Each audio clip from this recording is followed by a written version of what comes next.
मुनि भगवंत को पूरे बहुमान और अहोभाव के साथ गोचरी बोहराने की अद्भुत महिमा।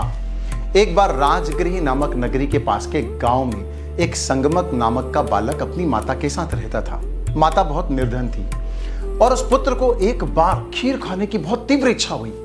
माता निर्धन थी, इसलिए अपने बच्चे की जिद के कारण पड़ोसियों से अगल बगल से दूध, शक्कर, चावल मांग करके लाई और बच्चे के लिए, बालक के लिए खीर बनाई। और जैसे ही बालक वो खीर खाने ही वाला था कि पुण्य के प्रबल योग से एक महातपस्वी मुनि भगवंत मासक क्षमण के पारने के लिए गोचरी के लिए घर में पधारे।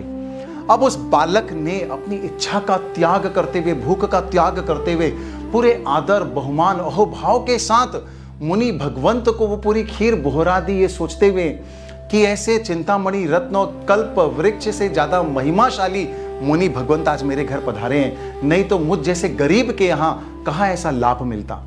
अब ऐसे भावों से एक मुनि भगवंत को आहार बोहराने की वजह से, ऐसे पुण्य कर्म से अगले भाव में वो सेठ गोभद्र के यहाँ पुत्र के रूप में जन्म हुआ उसका, और उसका नाम शालीभद्र रखा गया।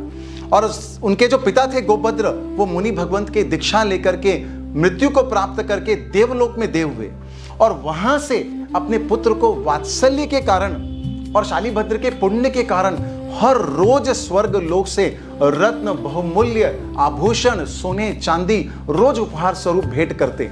और शालीभद्र की ऐसी रिद्धि, ऐसा धन पिछले जन्म में मुनि भगवंत को आहार बोहराने की वजह से कि उसका धन वैभव देख करके राजा श्रेणिक भी आश्चर्यचकित हो गया और सोचने लग गया कि मेरे राज्य में ऐसे धनवान सेठ रहते हैं, धन्य है मेरा नगर। सोचिए, एक मुनि भगवंत को भावपूर्वक आहार बोहराने का कैसा महान पुण्य लाभ शालीभद्र के जीवन में।